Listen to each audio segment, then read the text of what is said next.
그날은 평범한 가을 저녁이었다. 나는 학교에서 피곤한 하루를 보내고 집으로 돌아왔다. 집에 들어서자마자 나는 컴퓨터 앞에 앉아 인터넷 서핑을 시작했다. 가벼운 마음으로 웹서핑을 하던 중 어느 블로그에 절대 열어보지 마시오 라는 글이 눈에 들어왔다.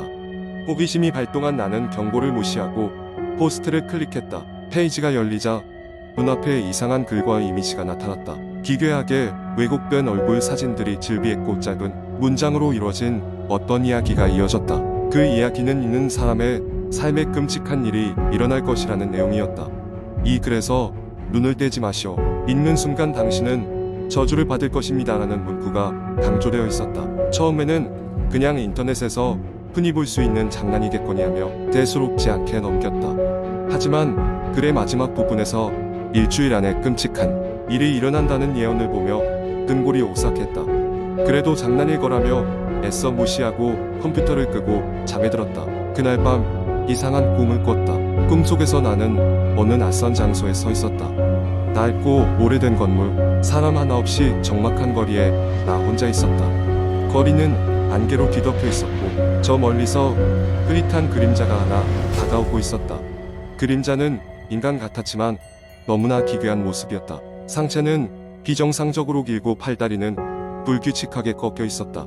그 존재가 내게 다가올수록 공포감이 커져만 갔다. 깨어났을 때는 새벽 3시, 숨이 막힐 듯이 가슴이 뛰었고 머릿속은 꿈의 여파로 혼란스러웠다. 아직도 꿈에서 보았던 그 낯선 존재의 모습이 생생하게 떠올랐다. 하지만 단지 악몽일 뿐이라고 스스로를 위로하며 다시 잠에 들었다. 그 후로도 며칠 동안 나는 계속해서 같은 종류의 악몽에 시달렸다. 밤마다 반복되는 꿈은 점점 더 사실적으로 변해갔다. 꿈속의 건물이 점점 더 자세한 모습으로 변했고 그 존재는 내게 점점 더 가까이 다가왔다. 급기야 꿈에서는 그 존재가 내게 손을 뻗는 순간 깨어나 땀에 흠뻑 젖어있는 나 자신을 발견했다. 밤마다 악몽에 시달린 탓에 낮 동안에는 늘 피곤하고 멍한 상태로 지내게 되었다. 친구들에게 이 이야기를 털어놓았지만 대부분은 그저 웃어넘기거나 인터넷 괴담에 불과하다며 믿으려 하지 않았다. 일주일이 지났다. 아무 일 없이 무사하길 바라는 마음이 간절했지만 그날 밤 역시 꿈은 내게서 떠나지 않았다. 나는 다시 그 거리로 끌려갔다. 이번에는 그 존재가 마침내 내 앞에 섰다. 숨이 막히도록 두려웠지만 몸이 움직이지 않았다. 그 존재는 천천히 그 기괴한 손을 들어 내 얼굴을 만지려 했다. 그 순간 알람 소리에 놀라 깨어났다. 꿈에서 빠져나온 현실은 너무나 평화로워 보였다. 하지만 가슴속 깊은 곳에서 아직도 그 기묘한 공포감이 남아있었다. 아침 햇살이 방 안에 들어왔고 나는 침대 옆에 놓아둔 스마트폰을 보았다. 화면 위에는 알 수 없는 번호로부터 메시지가 와 있었다. 이미 내 운명은 결정됐다. 그 메시지를 보는 순간 머릿속에서 경고음이 울리는 것 같았다. 급하게 전화를 삭제하고 휴대폰을 껐지만 나는 이미 그 메시지가 꿈이 아닌 현실임을 직감하고 있었다.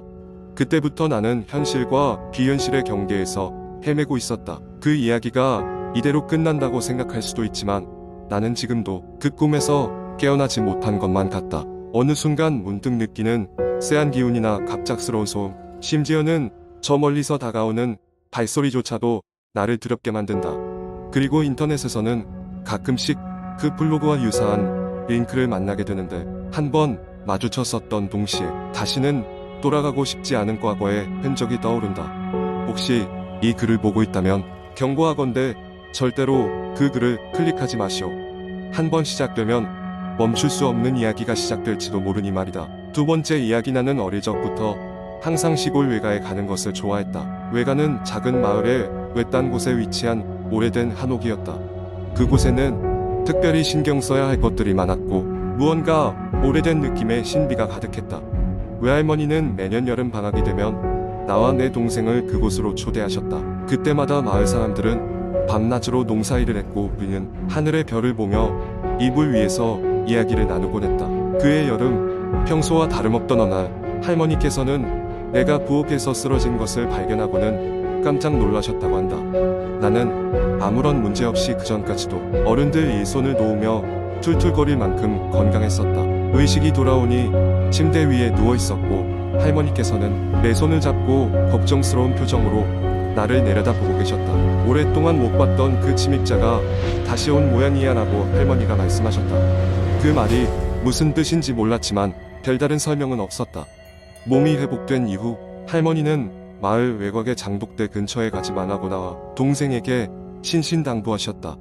하지만 호기심이 많은 나와 내 동생은 그 이유가 궁금해져서 어느 날 몰래 그곳으로 향했다. 장독대는 오래된 돌담에 쌓여 있었고 주변은 온통 갈대밭이었다. 장독대 근처에 도착하자 왠지 모를 차가운 바람이 스쳐 지나갔다. 우리는 들뜬 마음을 억누르며 주변을 둘러보다가 이상하게도 장독대 앞에 땅이 푹 꺼진 흔적을 발견했다. 그 순간 내 뒤에서 낮고 신 목소리가 들렸다. 누구냐? 깜짝 놀라 뒤돌아보니 한 남자가 검게 번진 눈동자로 우리를 노려보고 있었다. 그 모습은 아무래도 평범한 사람 같지 않았다. 긴 한숨을 쉬던 그는 천천히 손을 뻗어 우리에게 다가오고 있었다. 겁에 질린 우리는 엉엉 울면서 도망쳤고 다행히 마을 어귀에서 마주친 할머니가 우리를 끌어안으셨다. 이를 들은 할머니는 그 남자가 이 마을이 시작될 때부터 이곳을 지키던 한으로 남은 존재라고 말씀하셨다. 그 존재는 자신의 원한을 풀지 못하고 이곳에 머무르고 있어서 가끔씩 그 힘이 강하게 발현될 때가 있어 조심해야 해. 할머니의 이 말을 듣고 나니 그 남자의 검은 눈동자가 자꾸만 떠올랐다. 그날 밤 한옥의 대청마루에서 바람이 스쳐가던 소리는 마치 누군가 한을 품고 온다는 듯 섬뜩하게 울렸다. 그 후로 우리는 할머니 말씀을 철저히 따르며 장독대 근처로는 가지 않기로 마음먹었다. 매년 여름이 되면 외가는 늘 우리를 맞이했지만 그때의 경험은 잊을 수 없는 추억이 되어버렸다. 시간이 지나 그곳에 다시 갈 기회가 주어진다면 과연 그때 그 남자는 어떤 표정으로 우리를 맞이할지 모른다는 생각을 하며 마을로 향하는 길을 걷겠지. 지금도 가끔 새벽녘에 외가에 있었던 그 사건을 떠올리며 내가 들었던 그 귀가에 아른대던 낮은 목소리를 상상하건다. 하지만 우리가 그 존재를 마주했던 것처럼 다른 누구도 무사히 그곳을 지나가리라 믿고 싶다. 세 번째 이야기 주의 이야기는 순전히 허구이며 공포를 느끼게 할 수 있는 요소를 포함하고 있습니다. 지금부터 이야기할 내용은 내가 대학 시절에 직접 겪은 일이다. 당시 나는 서울에 위치한 한 대학교에 다니고 있었고 그 근처 낡은 하숙집에서 살고 있었다. 하숙집은 오래된 3층 건물로 각 층마다 여러 개의 방이 있었고 주로 학생들이 거주했다. 내가 살던 방은 2층 복도에 위치한 작은 방이었다. 그날은 유난히 비가 많이 내리던 늦은 가을 저녁이었다. 나는 친구들과 늦게까지 도서관에서 공부하다가 밤 11시쯤 하숙집으로 돌아왔다. 하숙집 복도는 음산한 형광등 불빛이 깜빡거리고 있었고 아마도 비가 와서 그런지 복도 안까지 차가운 습기가 스며드는 느낌이었다. 문제를 느낀 것은 방에 들어가자마자였다. 분명히 아침에 나설 때 창문을 닫고 갔는데 방이 이상할 정도로 차가웠다. 그때는 깊게 생각하지 않고 먼저 옷을 갈아입은 후 따뜻한 차를 마시며 마음을 달래기로 했다. 그런데 찻잔을 들고자 조명을 켜는 데서 이상한 소리가 들려왔다. 또르르 하면서 방 한 구석에서 뭔가 굴러가는 소리였다. 순간 심장이 덜컥 내려앉았다. 나는 숨을 죽이고 조심스럽게 소리가 나는 쪽으로 다가갔다. 문 옆 구석에는 플라스틱 용기가 있었는데 그 용기는 그 전까지 본 적도 없는 것이었다. 용기를 살펴보니 안은 텅 비어 있었고 손에 들더니 차가운 촉감이 스며들었다. 이미 이상한 예감이 들었지만 그때까지 별일이 아니라고 생각했다. 아마도 하숙집 아주머니가 뭐 필요해서 놔두셨겠지라고 혼자 되뇌었다. 밤이 깊어가고 나는 점차 졸음이 몰려와 잠자리에 들었다. 그런데 한참 자고 있는데 깨끗하게 잘 다려진 셔츠가 갑자기 식탁 위에서 떨어지는 소리에 잠이 깼다. 깜짝 놀라 벌떡 일어나서 불을 켜보았지만 방 안에는 아무것도 없었다. 공포라는 감정이 심장을 조이기 시작했고 오싹한 기운이 뼛속 깊이 파고들었다. 더 이상 잠에 들지 못한 나는 방 안을 이리저리 둘러보았다. 그때 문득 벽에 걸린 낡은 거울이 눈에 들어왔다. 거울에는 분명히 내 모습만 보여야 했는데 한 발짝 뒤로 물러다 뭔가 어렴풋한 그림자가 함께 비춰졌다. 내 바로 뒤쪽에 누가 가 있는 것 같았다. 순간적으로 온 몸이 얼어붙었고 나는 그 자리에서 움직일 수도 없었다. 시간이 얼마나 흘렀는지 기억이 나지 않지만 마침내 용기를 내어 뒤를 돌아보았다. 그러나 아무도 없었다. 그럼에도 불구하고 거울 속에서는 여전히 그 그림자가 나를 응시하고 있었다. 공포에 질린 채로 나는 방을 뛰쳐나와 복도로 나섰다. 고요하고 불길한 복도는 여전히 유령 같은 적막함이 가득했다. 나는 망설임 없이 3층에 있는 하숙집 아주머니의 방으로 달려갔다. 노크를 했고 그녀는 금방 문을 열어주었다. 왜 그러니?